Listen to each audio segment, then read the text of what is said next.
Hello everybody, welcome back to my channel. कैसे हैं आप सब लोग? आई होप आप लोग सब अच्छे होंगे। So this is my second video on this channel. And इससे पहले वाला जो वीडियो था उसमें मैंने एमसीक्यूज़ डिस्कस करे थे। कौन से एमसीक्यूज़? जो भी यूजीसी नेट के एग्ज़ाम में प्रीवियस ईयर्स में साइकोलॉजी के क्वेश्चंस पूछे गए हैं, तो उन क्वेश्चंस का एक सीरीज़ बना के मैं लाई हूँ, जिसमें फर्स्ट वीडियो मैं ऑलरेडी अपलोड कर चुकी हूँ। उसमें मैंने अराउंड 11 क्वेश्चन डिस्कस करे हैं। एंड कमिंग वीडियोज़ में, आने वाले जो वीडियोज़ होंगे उसमें मैं एमसीक्यूज़ और भी लेके आने वाली हूँ। Now this video is all about popular experiments in psychology. Psychology में बहुत सारे एक्सपेरिमेंट्स ऐसे हैं जो इम्पॉर्टेंट है एग्ज़ाम पॉइंट ऑफ व्यू से। अगर हम बात करें तो वो सारे के सारे जो मैं कंपाइल फॉर्म में ला रही हूँ। तो आज इस वीडियो में हम पहला एक्सपेरिमेंट जो डिस्कस करने वाले हैं वो है क्लासिकल कंडीशनिंग का एक्सपेरिमेंट। एंड फिर मैं जो भी सब्सिक्वेंट वीडियोस लाऊंगी उसमें वन बाय वन मैं हर वीडियो में एक एक्सपेरिमेंट डिस्कस करूंगी। सो आई होप आपको मेरा इंट्रोडक्शन समझ में आया होगा। इससे पहले वाला जो वीडियो था उसमें मैंने एमसीक्यूज डिस्कस करे थे, वो वाली सीरीज़ का नेक्स्ट वीडियो मैं जल्दी लेके आने वाली हूँ। एंड ये वीडियो जो है ऑन पॉपुलर एक्सपेरिमेंट, इस पे आज पहला वीडियो है जिसमें हम फर्स्ट एक्सपेरिमेंट डिस्कस करने वाले हैं, which is classical conditioning. So without much ado let's start with this particular experiment. And अगर आपको मेरा वीडियो पसंद आता है तो सब्सक्राइब भी कर दीजिएगा मेरे चैनल को और अपने फ्रेंड्स के साथ शेयर भी कर दीजिएगा। So let get started. So the first experiment in this series is classical conditioning experiment by Ivan Pavlov, and this experiment was conducted in the year 1902. In this experiment, Ivan Pavlov, who is a Russian psychologist, investigated the process of learning in dogs by studying their salivary responses to food.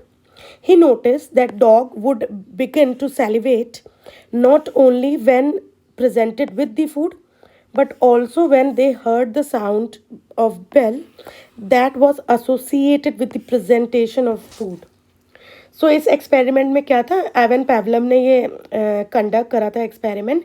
He is a Russian psychologist. तो उन्होंने जो जब ये conduct करा था तो उन्होंने ये सोच के करा था कि कैसे डॉग्स जो हैं वो लर्न करते हैं अपने रिस्पॉन्सेस या रिएक्ट करते हैं अपॉन अ स्टिमुलाई। ठीक है, अभी जब उन्होंने एक्सपेरिमेंट करा था तो उन्होंने पहले ये नोटिस करा या ऑब्जर्व करा कि जैसे ही डॉग्स के सामने डॉग्स का फूड आता था, they tend to form the saliva in their mouth. ठीक है, तो वो फूड देखकर उनकी जो बॉडी है वो रिएक्ट करने लगती थी, उनके जो ऑर्गन्स है वो रिएक्ट करने लगते थे। तो वैसे ही फूड देखा और उनके माउथ में, डॉग्स के माउथ में सलाइवा क्रिएट होने लगता था। नाउ व्हाट ही डिड, उन्होंने पहले फूड मंगवाया। ठीक है, ही ऑब्जर्व कि जो डॉग्स थे वो सलाइवा क्रिएट कर रहे हैं अपने माउथ में। Then he associated that food with a bell. Okay, so association of food with a bell का मतलब ये हो गया कि नाउ द डॉग्स अंडरस्टूड कि अगर बेल रिंग करी है दैट मीन्स कि खाना आएगा।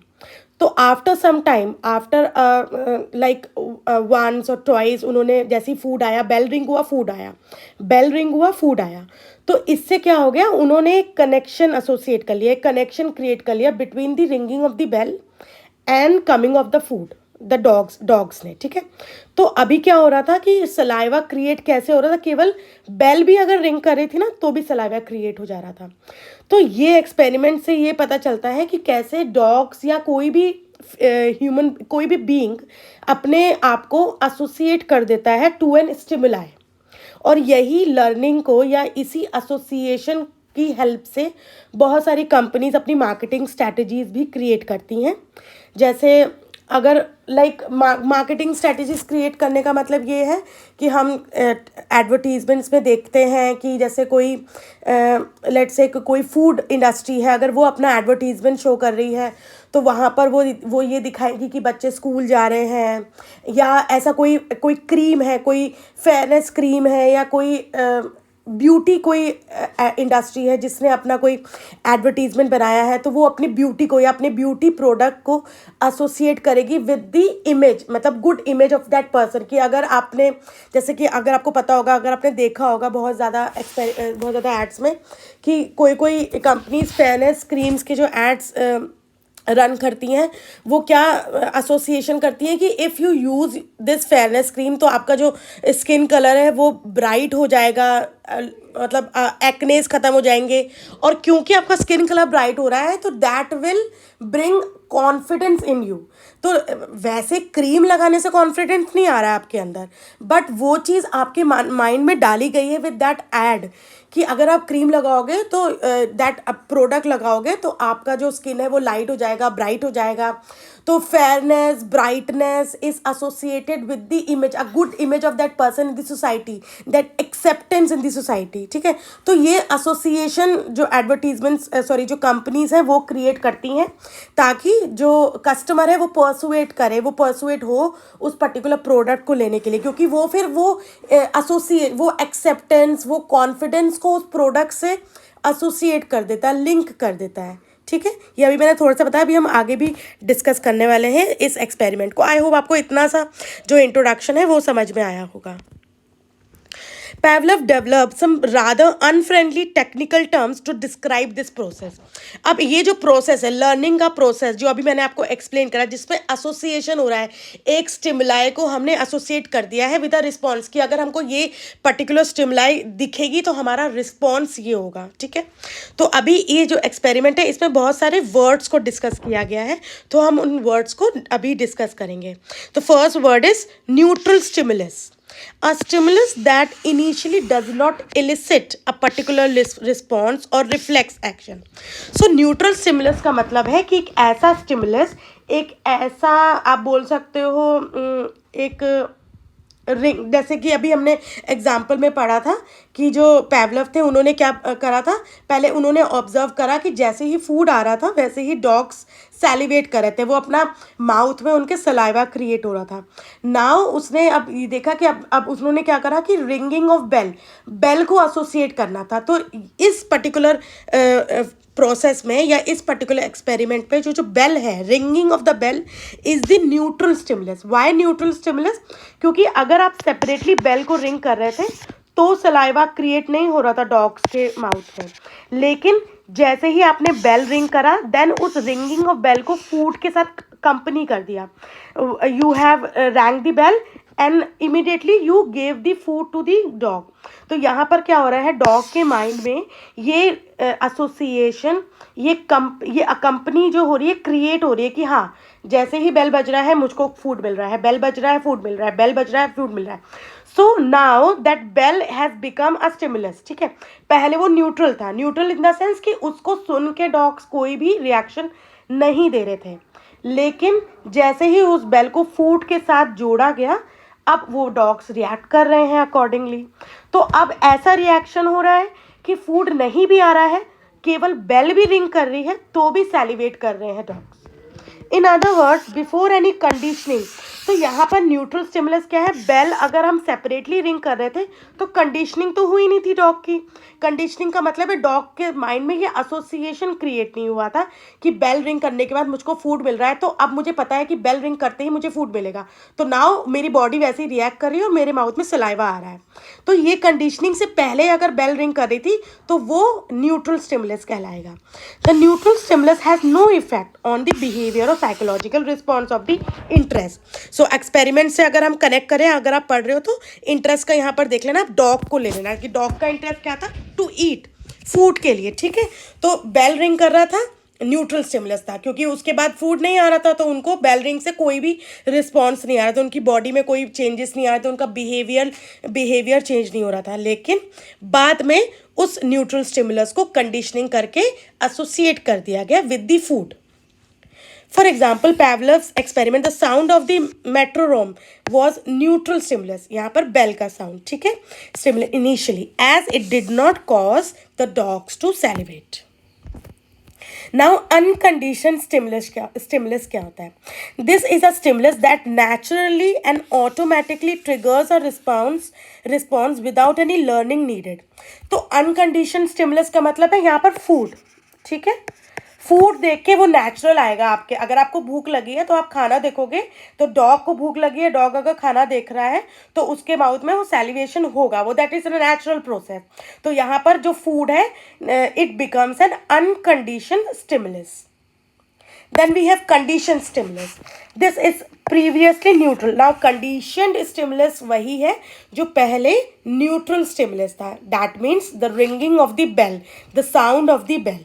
ठीक है, पहले बेल जब रिंग कर रही थी तो कोई भी कनेक्शन हमने नहीं दिया था उस रिंगिंग ऑफ बेल का किसी फूड के साथ या किसी भी चीज़ के साथ. आप इस एक्सपेरिमेंट को normal day to day life से अगर हम जोड़ें तो आप देखो कि अगर कोई बच्चा कोई गलत काम कर रहा है, लेट सपोज कि उसने किसी को गुस्सा आया, उसने मार दिया, किसी को थप्पड़ मार दिया, कोई चीज़ पटक दी, तो अगर पेरेंट्स डांटते हैं उस बिहेवियर पे या उसको बोलते हैं नो यू आर रॉन्ग, आप ऐसा नहीं करो, तो उस बच्चे के जो माइंड में एक इमेज क्रिएट होती है कि अगर मैं ऐसा कुछ करूँगा, कोई एग्रेसिव बिहेवियर शो करूँगा या मारूंगा तो मुझे पनिशमेंट मिल सकती है, मुझे स्कोल्डिंग मिल सकती है. तो वहाँ पर वो जो स्कोल्डिंग है वो क्या है, एक तरीके का उनका एसोसिएशन है कि बच्चे को पता है कि अगर मैं कोई गलत चीज़ कर रहा हूँ तो मुझको फिर डांट पड़ेगी, तो यानी मुझे गलत चीज़ नहीं करनी है. तो उस चीज़ को, तो उस एसोसिएशन को हम लोग इस एक्सपेरिमेंट से भी जोड़ सकते हैं कि हम क्या करते हैं with gradually we learn some things कि अगर हमने अच्छा बिहेव करा, लेट्स से कि हम एग्जाम में गुड मार्क्स ला रहे हैं तो हमको पता है कि अप्रिसिएशन मिलने वाला है. ठीक है, तो good marks is equal to appreciation. That means कि जो बच्चा है वो और ज़्यादा मेहनत करेगा कि उसको अच्छे मार्क्स आए, वो पढ़ाई में अच्छा हो ताकि उसको अप्रिसिएशन मिले, उसको लेट्स से कोई प्राइज़ मिले, उसको फर्स्ट पोजीशन मिले. ठीक है, ये क्या होता है, कनेक्शन हो जाता है. अगर आप अच्छा कुछ कर रहे हो फिर भी आपको अप्रिसिएशन नहीं मिल रहा है, फिर भी आपको कुछ उसका रिजल्ट नहीं मिल रहा है, दिस एवरीथिंग नॉर्मल, मतलब आपने अच्छा नहीं भी करा है परफॉर्म तो भी आपके साथ वैसे ही बिहेव हो रहा है जैसे आपका अच्छा परफॉर्मेंस के बाद बिहेव हो रहा है. तो वहाँ पर क्या होगा, वो जो अच्छा परफॉर्मेंस है वो दिन प्रतिदिन क्या होता जाएगा, कम होता जाएगा. अब उस पर उतना जोर नहीं डालेगा बच्चा. लेकिन अगर आपने अच्छा परफॉर्म करा है और every time you are performing well, you are accompanied with a good thing, late से कभी प्राइज दे दिया, कोई सर्टिफिकेट दे दिया, कोई अप्रिसिएशन हो गया, पेरेंट्स की तरफ से आपको एक टैप मिल गया बैक पे, आपको अब पेरेंट्स ने आपकी तारीफ कर दी, तो ये क्या है, बच्चे के अंदर एक एंकरेजमेंट बूस्ट करता है और दैट विल, तो उसके मन में एक एसोसिएशन आ जाता है, okay if I am doing something good तो अब मेरे को तारीफ मिल सकती है, तो मैं उस चीज़ को और वो जो परफॉर्मेंस या वो जो बिहेवियर, अच्छा बिहेवियर, उसको मैं कंटिन्यू रखूँगा. ठीक है, तो यही चीज़ वहाँ पर भी हम उसको एसोसिएट कर सकते हैं. तो यहाँ पर कंडीशनड स्टिमुलस क्या है, कंडीशन स्टिमुलस इज बेल. पहले बेल रिंग करा, फूड नहीं आया था तो वो न्यूट्रल स्टिमुलस था. लेकिन एक्सपेरिमेंट हुआ, बेल रिंग करा, जैसे ही बेल रिंग करा वैसे ही डॉग को फूड मिला, जैसे ही बेल रिंग करा वैसे ही डॉग को फूड मिला. एंड हाँ, ये एक बार में नहीं हुआ है, over a period of time ये 3-4 बार 10 बार ये चीज़ हुई है. एसोसिएशन तभी क्रिएट होता है. एक ही बार अगर बेल रिंग करके फूड मिल जाए तो शायद डॉग्स के बिहेवियर में चेंजेस नहीं आएंगे. लेकिन over a period of time, let's say कि 7 डेज तक पूरा वीक आपके डॉग्स के साथ यही एक्सपेरिमेंट करा कि बेल रिंग करा, then the person gave the food to the dog, he rang the bell, food came, he rang the bell, food came. तो यहाँ पर डॉग ने अब क्या कर लिया, एसोसिएशन कर लिया. Now after forming an association that neutral stimulus which was bell now has become a conditioned stimulus. conditioned हो गया वो, तो अब केवल बेल रिंग कर रही है और फूड नहीं भी आ रहा है तो भी उसके माउथ में सलाइवा क्रिएट हो रहा है. ठीक है, now we have condition response. Now condition stimulus क्या था, कंडीशन स्टिमुलस था बेल, और उसका कंडीशन रिस्पॉन्स क्या था, there is a learned response. तो वो एसोसिएशन क्रिएट हुआ, वो हमने लर्न करा कि हमने देखा कि बेल रिंग कर रहा है और फूड मिल रहा है, तो वो जो बिहेवियर था वो सलाइवा क्रिएट करने का जो था वो था कंडीशनड रिस्पॉन्स. अनकंडीशन रिस्पॉन्स क्या था, फूड देख के सलाइवा क्रिएट हो रहा है, वो अनकंडीशनड रिस्पॉन्स है, क्योंकि फूड हंगर को मिटा रहा तो वो नेचुरली आपकी बॉडी में क्रिएट होता है. लेकिन बेल देखकर अगर आपका सलाइवा क्रिएट हो रहा है तो that will become a conditioned response. I hope आपको ये चीज़ समझ में आ गई होगी. पैवलव डॉग्स एक्सपेरिमेंट. सो ये मैंने आपको ऑलरेडी समझा दिया है, इसको हम एक फोटोग्राफ से समझ लेते हैं. पहले फूड था, अनकंडीशन स्टिमुलस, और उसका अनकंडीशन रिस्पॉन्स था सैलिवेशन. बेल था न्यूट्रल रिस्पॉन्स, तो नो सैलिवेशन, क्योंकि बेल से उसको कोई भी रिएक्शन नहीं दे आ रहा था. लेकिन बेल को फूड से एसोसिएट कर दिया, फूड से जोड़ दिया, तो यहाँ पर उसका सैलिवेशन आ गया, अनकंडीशन रिस्पॉन्स। नाउ केवल बेल भी रिंग कर रहा था तो भी क्या हो रहा था, सैलिवेशन हो रहा था। Now this has become a conditioned response. I hope आपको ये चीज़ समझ में आ गई होगी। Now, key principles of classical conditioning experiment. Acquisition, the initial stage of learning during which a response to a conditioned stimulus is established. So, acquisition क्या है? It is an initial stage of learning जहाँ पर conditioned stimulus के प्रति response को establish किया जाता है. Then we have extinction. Extinction क्या है? It is a process in which conditioned response is slowly unlearned. जो भी conditioned response है उसको unlearn किया जाता है, क्योंकि because it is no longer being paired with unconditioned stimulus को, अभी उसकी पेयरिंग बंद हो गई है। अनकंडीशनड रिस्पॉन्स क्या है? बेल रिंग करने पर सैलिवेशन जब हो रहा था तो उसको धीरे धीरे धीरे धीरे अब अनलर्न करवाया जा रहा है, क्योंकि अब वो बेल रिंग को एसोसिएशन ऑफ फूड से हटाया जा रहा है, तो या इसको हम बोलेंगे extinction. Then we have spontaneous recovery, the return of conditioned response after a period without being expose to conditioned stimulus. तो जो कंडीशन स्टिमुलस को अब एक्सपोज किए बगैर भी अगर कंडीशन रिस्पॉन्स आ रहा है तो उसको बोलेंगे spontaneous recovery, the return of conditioned response after a period without been expose. तो without been, even the dog is not been expose to ringing of bell, then also there is a conditioned response coming, तो इसको हम बोलेंगे spontaneous recovery. Then we have generalization, the phenomena of a stimulus that's similar to condition response. Generalization का मतलब है, पहले तो हम लोग बेल रिंग कर रहे थे तो बेल रिंगिंग का एक सर्टन टिपिकल टाइप का साउंड होता है। अगर ज़रूरी नहीं है वो एक अब वैसी ही साउंड किसी और चीज़ से भी आ रही है, ज़रूरी नहीं है कि बेल रिंग से ही आ रही है बट किसी और चीज़ से आ रही है, but it is sounding similar, तो वहाँ पर रिस्पॉन्स वैसा होगा जैसे बेल रिंग से हो रहा था, तो उसको हम बोलेंगे journalisation. Then we have discrimination, the ability to tell the difference between conditioned stimulus and similar stimuli. ठीक है, कंडीशनड स्टिमुलस को दूसरे सिमिलर स्टिमुलाई से डिफरेंस कर देना कि बेल रिंग का साउंड डिफरेंट है और एक और जो हमने आवाज़ सुनी वो डिफरेंट थी, तो ये डिस्क्रिमिनेशन हो गया, तो अभी हमारा जो रिस्पॉन्स होगा वो अकॉर्डिंगली होगा। तो ये 4 प्रिंसिपल्स थे। Now we have real world examples of classical conditioning. There are many areas in which classical conditioning are used today, including mental health treatment, education, pet training. Mental health. Classical conditioning has many applications in mental health because it can help understand the development of certain disorders. तो कुछ disorders जब हम develop करते हैं, जैसे anxiety है, किसी particular movement या किसी कोई particular चीज़ से हमारा emotion trigger हो रहा है, हम anxiety हो रही है, हम anxious हो रहे हैं, या हम depress हो गए हैं, phobias हैं होते हैं, काफ़ी टाइम हम पैनिक डिसऑर्डर्स होते हैं कि हम बहुत ज़्यादा पैनिक करते हैं सर्टन सिचुएशन में, सर्टन कोई एक ऐसी स्टिमुलाई होती है जिस पे हम वैसे रिएक्ट कर रहे हैं। देन सब्सटेंस यूज डिसऑर्डर्स होते हैं, ऑब्सेसिव कंपल्सिव डिसऑर्डर्स होते हैं, तो ऐसे कुछ मेंटल हेल्थ डिसऑर्डर्स होते हैं, मेंटल डिसऑर्डर्स होते हैं जिनको हम क्लासिकल कंडीशनिंग से काइंड ऑफ ठीक कर सकते हैं। Then we have classroom applications. In a classroom setting, classical conditioning can be used to reinforce positive behavior. तो positive behavior and attitude towards learning को अगर हमको और बढ़ाना है तो हम इस एक्सपेरिमेंट को यूज़ करके वैसा कर सकते हैं। For example, a teacher can use praise a positive stimulus to reinforce the students participation in class. तो स्टूडेंट्स ज़्यादा से ज़्यादा पार्टिसिपेट करें क्लासरूम डिस्कशन में, जो भी क्लासरूम की एक्टिविटीज़ होती हैं उसमें बहुत ज़्यादा पार्टिसिपेट करें। उसके लिए टीचर्स क्या कर सकती हैं, वो अगर कोई एक बच्चा थोड़ा सा भी कुछ पार्टिसिपेशन कर रहा है, भले ही उसने सपोज टीचर ने कोई क्वेश्चन पूछा और किसी ने आंसर गलत दिया, बट ओनली द फैक्ट कि दैट चाइल्ड स्टूड अप, इतने सारे बच्चों के बीच में वो खड़ी हुई और उसने आंसर दिया, भले ही वो गलत था, तो केवल आंसर देना, वो कॉन्फिडेंस उसके अंदर आया कि ओके मैं ये देती हूँ आंसर, मैं ये आंसर दे सकता हूँ, तो उसके लिए भी अगर उसको अप्रिसिएशन मिलता है तो नेक्स्ट टाइम क्या होगा, हर कोई वो चीज़ करना चाहेगा, क्योंकि कभी कभी क्या होता है, as a human being, as a child, हम लोग कभी कभी डरते हैं। इतने सारे बच्चे होते हैं कि क्या पता हमारा आंसर गलत हो, क्या पता सही हो, वी डोंट नो। तो हमको को पता भी नहीं होता कि हमारा आंसर सही होगा गलत होगा। हम केवल डर की वजह से क्लासरूम में आंसर नहीं दे पाते हैं। तो ऐसे में क्या होता है कि इवन इफ हमारा आंसर सही भी है, बाद में हमने किसी और बच्चे ने, कॉन्फिडेंस था, वो बच्चा थोड़ा सा एक्सट्रोवर्ट था, उसने जल्दी से आंसर दे दिया और वो आंसर हमारा भी वैसे ही था, फिर हमको लगता है कि अरे हम लोग ने हम मैं भी यही सोच रही थी या सोच रहा था, लेकिन मैं कर नहीं पाया।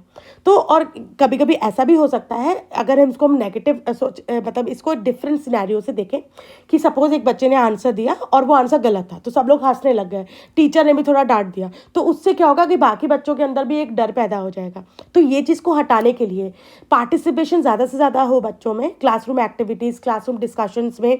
तो टीचर क्या कर सकती है, अपनी एंड से वो ये कोशिश कर सकते हैं कि जो भी बच्चा, even if that person is trying, भले उसने आंसर गलत दिया है, तो just for the sake of trying उसको अप्रिसिएशन मिल सकता है, उसको प्रेस मिल सकता है, ताकि वो उसका जो कॉन्फिडेंस है वो बूस्ट हो, और नेक्स्ट टाइम एक बार आंसर गलत आएगा, 2 बार आंसर गलत आएगा, लेकिन इवेंचुअली उसको पता चल जाएगा, उसकी लर्निंग सही होगी तो आंसर वो ठीक देने लगेगा। तो इस चीज़ को हम इनकलकेट कर सकते हैं अपने अंदर। Over time, the student will learn the associate participation in classroom with positive feedbacks and will more likely to engage in future classes. Then advertising. Advertisers often use classical conditioning to encourage consumers to buy their product.